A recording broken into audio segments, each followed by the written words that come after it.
Students, as you know, board में एक number भी मैटर करता है। गलतियां जो स्टूडेंट्स करते हैं उनके बारे में आज हम डिस्कस करेंगे। इस वीडियो को आप एंड तक ज़रूर देखिए so that you can able to know the right way of writing letters, formal letters, right? So hello students, welcome to CBSE English Academy. आज टू मोस्ट इम्पॉर्टेंट टॉपिक्स हम cover करेंगे इस video में for class 9th 10th and 12th, जो हर students को ध्यान में रखनी चाहिए। So first topic, formal letters लिखने का परफेक्ट फॉर्मेट क्या होता है, and second that we are going to discuss board exams के में डू एंड डोंट्स जो हम CBSE या ICSE बोर्ड वाले स्ट्रिक्टली चेक करते हैं, उसके बारे में हम करेंगे। एंड ज़रूर आप नोटबुक पे नोट्स लिख सकते हैं। चलिए शुरू करते हैं।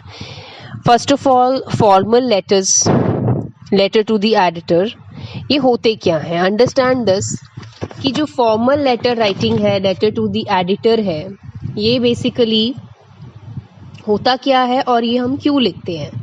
Formal letter, letter to the editor basically newspaper में या फिर मैगजीन में कोई पब्लिक इशू को हाईलाइट करने के लिए लिखा जाता है, ठीक है। और ये हर एक न्यूज़पेपर के रेगुलर कॉलम्स में आता है। जब भी रीडर्स इसमें रीडर्स जो हैं वो अपने करंट ओपिनियंस या इवेंट्स या सोशल कंसर्न या मैटर्स टुवर्ड्स द सोसाइटी, उनके बारे में लिखते हैं, राइट। और ये लेटर्स जो है ये एक प्लेटफॉर्म सर्व करता है हर एक सिटीजन्स को अपने इश्यूज, अपनी प्रॉब्लम्स को हाईलाइट करने में, अपने ओपिनियंस को शेयर करने में, एंड सजेशंस देने के लिए, सजेशंस या फिर सॉल्यूशंस देने के लिए, aiming to inform and influence the public opinion, ठीक है। इनका मेन मोटिव क्या होता है? इश्यूज को हाईलाइट करना और पब्लिक को अवेयर करना, इन्फॉर्म करना। So this column of the newspaper works as a link between the public and the authority, ठीक है। Although the letters doesn't directly solve the problem, publishing these letters can influence thinking, encourage discussion and sometimes lead to the corrective action. तो basically इसका जो main motive क्या होता है, ये directly तो प्रॉब्लम को सॉल्व नहीं करता, बट येस ये डिस्कशंस को एनकरेज करता है, एक करेक्टिव एक्शंस लेने में हेल्प करता है, एंड अथॉरिटीज तक ये कोई मैटर को पहुंचाने में हेल्प करता है। Therefore, clarity, relevance and a solution oriented approach are essential while writing such letters. तो जब भी 9th के स्टूडेंट्स, 10th या 12th के student letter to the editor लिखते हैं तो उनको अपने पॉइंट्स को क्लियरली और रेलेवेंटली एंड सॉल्यूशन ऐड करके ज़रूर लिखना चाहिए। Let's start the very important topic, the structure of the letter to the editor. As you can see I have written the 8 bullet points, 8 points. First is, चाहे आप इसको अपनी notebook पे note भी कर सकते हैं। The first is sender's address and the second is the date. Third is receiver's address, then salutation, then subject, body and complimentary closing, and at the last sender's name and signatures, or you may add designation as well if it is there given in the question, right? अब आप सबसे important चीज़ जो है do and don'ts को बिना देखे जो आप करते हो एग्ज़ाम में, बोर्ड एग्ज़ाम में मिस्टेक्स, वो आपका एक एक नंबर कटवाती हैं, ठीक है। Once you learn the format, आपको 9th 10th 12th में कभी प्रॉब्लम नहीं होगी लेटर्स लिखने के लिए। तो that's why it is very important. So let's start do's and don'ts. अब सबसे पहले आता है सेंडर्स एड्रेस। जो सेंडर्स एड्रेस होता है वो हमेशा शीट के टॉप लेफ्ट में लिखा जाता है, okay, right in the corner, top left. I will show you the example as well, पहले आप अंडरस्टैंड कर लो। And later depending on the outlet that you are choosing. तो इसमें हम बेसिकली लेटर्स में 3 लाइन बनाते हैं। एक में आप हाउस नंबर लिख सकते हो, थर्ड में आप अपना नगर या कुछ दिया है, बिल्डिंग नेम, स्ट्रीट नेम, वो लिख सकते हो, and the third line is, उसके बाद आप लिख सकते हो सिटी, विलेज, लोकेशन लिख सकते हो, राइट। इस तरीके से आपको क्या लिखना है, सेंडर्स एड्रेस। एंड जो डोंट है, जो आपको नहीं करना है, वो कभी भी आपको टॉप राइट में नहीं लिखना है। It should be always at the top left side होना चाहिए, ठीक है। Now coming to the date. अब कई बच्चों को जो डेट नहीं पता होती कि हमें कैसे लिखनी है, ठीक है, वो डोंट्स में कैसे लिखते हैं, 9/5/2026, 9/5/2026, 9-2026, ओके। तो इस तरीके से डोंट्स में हम डेट्स जो लिखते हैं वो बिल्कुल ही रॉन्ग कंसीडर होती है। So what are the do's, तो हमें डेट को लिखना कैसे है। Students, there are two ways. Either you can write in a British way or American way. चाहे आप लिख सकते हैं 9th में, फॉर एग्जाम्पल हम डेट ले लेते हैं कि आज 9th में है, तो हम लिखेंगे 9th में 2026। याद रखो, 9th है तो TH, 3rd है तो RD, 21st है तो ST, ये ज़रूर आपने लिखना है।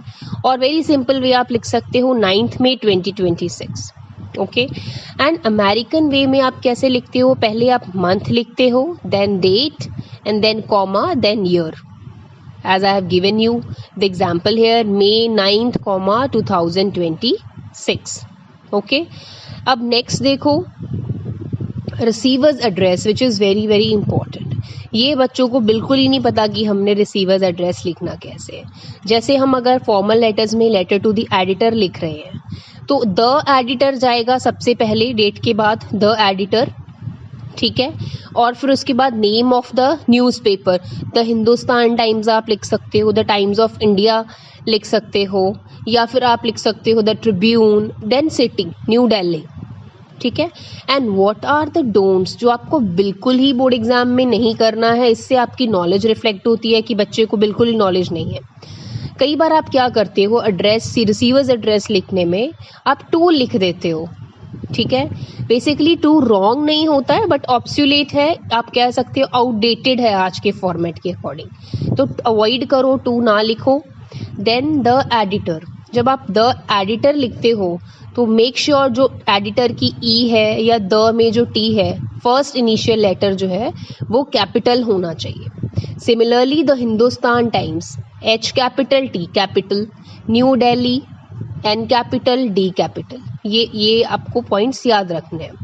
And one of the most important thing which I want to discuss here, कि आपको जब क्वेश्चन पेपर में न्यूज़पेपर का नेम नहीं दिया होता है और वहाँ लिखा होता है नेशनल डेली, आप क्या करते हो, द एडिटर नेशनल डेली लिख देते हो।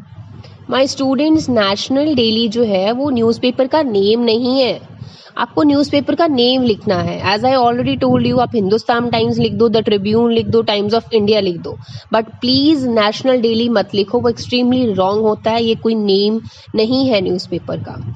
आई hope you got it. Then जो हमारा फोर्थ स्ट्रक्चर में पॉइंट आता है वो है सैल्यूटेशन। अब डूज हमें लिखना कैसे है सैल्यूटेशन, चाहे आप लिख सकते हो डियर सर / डियर मैम, या आप लिख सकते हो डियर मैम, डियर सर, या डियर मैडम भी लिख सकते हो, this is also correct, okay. And जो ये सैल्यूटेशन होता है, इसको आप या तो सब्जेक्ट के ऊपर लिख सकते हो या आप सब्जेक्ट के नीचे लिख सकते हो, both ways it is correct, ठीक है। एंड उसके बाद जो डोंट्स है, अब सैल्यूटेशन जो है हमें कभी भी डियर, डी स्मॉल लेटर्स में नहीं लिखनी है, डी हमेशा कैपिटल ही जाएगा, डियर सर या dear ma'am, whatever you are writing. Then respected sir, मैंने देखा है कई स्टूडेंट्स लिखते हैं, इट इज़ नॉट रॉन्ग, आप रिस्पेक्टेड स्टूडेंट्स भी लिख सकते हो, लेकिन रिस्पेक्टेड आउटडेटेड है तो आपको अवॉइड करना है कि you should not right respected, rather you can write dear sir ma'am। and informal tone, hello sir, hello ma'am नहीं लिखना है, ये भी अवॉइड करें। then comes the subject। अब जब भी आप सब्जेक्ट लिखते हो, ठीक है, सबसे पहले सब्जेक्ट आप लिख के, बड़ा आपका जो सब्जेक्ट है वो simple, straight forward and concise होना चाहिए, कुछ वर्ड्स में आप सब्जेक्ट कंप्लीट करोगे। एंड मेक श्योर सब्जेक्ट लिख के आप उसको अंडरलाइन कर दो. You have to write the complete word SUBJECT then colon. No other punctuation should be followed. कोई और पंक्चुएशन आप नहीं लगाओगे. You can see the don'ts. जैसे यहाँ पे मैंने आपको एग्जाम्पल दिए हैं. SUB कोलन लगा दिया, सब्जेक्ट पूरा नहीं लिखा, रॉन्ग है. SUB then equals to, it is also wrong. Subject लिख दिया, इक्वल्स टू लगा दिया, वो भी रॉन्ग है. देन SUB, ओके, देन फिर कोलन अंडरलाइन कर दिया, which is also wrong. So right way is पूरा स्पेलिंग लिखना है सब्जेक्ट, और कौन सी पंक्चुएशन यूज करोगे? Colon, right. Then coming to the body, very important part of the letter. ठीक है, जब भी हम लेटर में बॉडी लिखते हैं तो it is always divided into 3 parts. सबसे पहले जब आप बॉडी लिखते हो उसमें आपको इंट्रोडक्शन देनी होती है आपके सब्जेक्ट की. जो आपका इशू है उसको बड़ी क्लियरली आप इंट्रोड्यूस करते हो अपनी इश्यूज को, या फिर अपने आप को, that I am the resident of so and so, residence of so and so. या आप लिख सकते हो through the columns of esteem newspaper, I would like to highlight the issue to, or like this, okay. And second is the development paragraph, जहाँ पे आप अपनी problem को in detail relevantly with examples develop करते हो, okay, explain करते हो. And the third paragraph is always about suggestion, solutions and an appeal और एडवाइस. और जो हमेशा थर्ड पैराग्राफ होता है, याद रखो, वो सजेशंस के लिए, सॉल्यूशंस के लिए एंड अपील के लिए होता है. Many of the students skip this third para which is very important. तो मेक श्योर कि ये बॉडी के जो 3 पार्ट्स हैं आप एक ही पैराग्राफ में मत लिखो. This is the don't for the formal letter. Now what about closing? Closing जब हम करते हैं हम लिखेंगे योर्स सिंसियरली.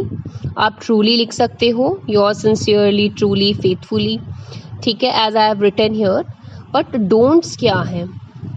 अपॉस्ट्रोफ एस नहीं लगाओगे योर्स के साथ, okay, not before, not after, in plural, वो भी रॉन्ग है. देन इन कैपिटल लेटर्स में इसको लिखना अवॉइड करो, which is also wrong. Now comes to the example. I will help you out with the example after this. First is the last is your sender's name and signature. अब लास्ट में हम end कैसे करेंगे? सबसे पहले इन स्मॉल लेटर्स आप रनिंग हैंड राइटिंग में अपना नेम लिखो, that is consider as your signature. And then name in capital letters, Varun मैंने लिखा है in capital letters, and your designation. You are a concerned citizen or what resident, है ना, whatever is the designation, वो आप लिख सकते हो.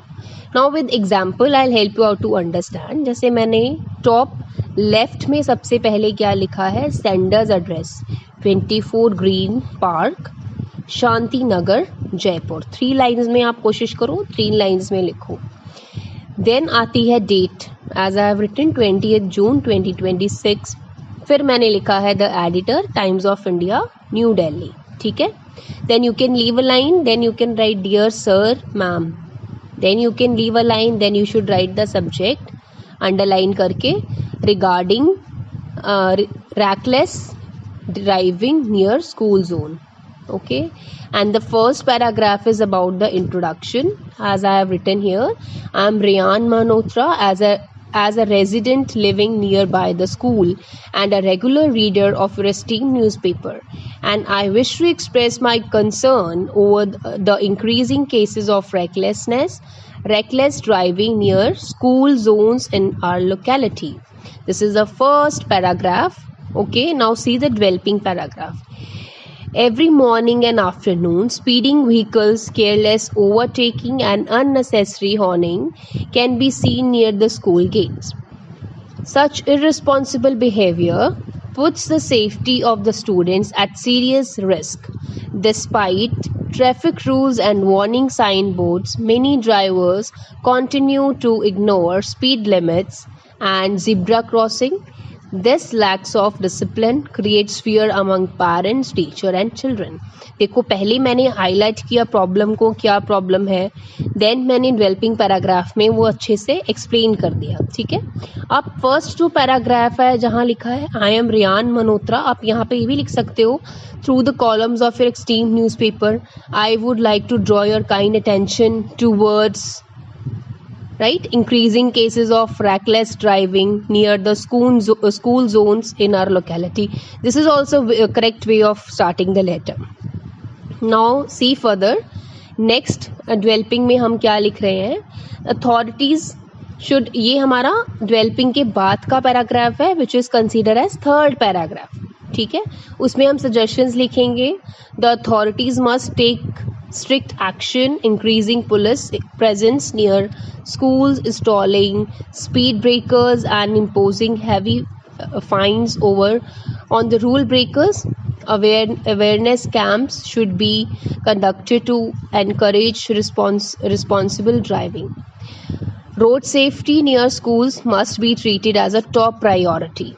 I hope the concerned authorities will take immediate steps to ensure the safety of the students and that this issue is brought to the public notice through your esteemed newspaper. So this is the third paragraph जहाँ मैंने suggestions दिए हैं, advice किया है, appeal किया है to work on this matter or to look into this matter.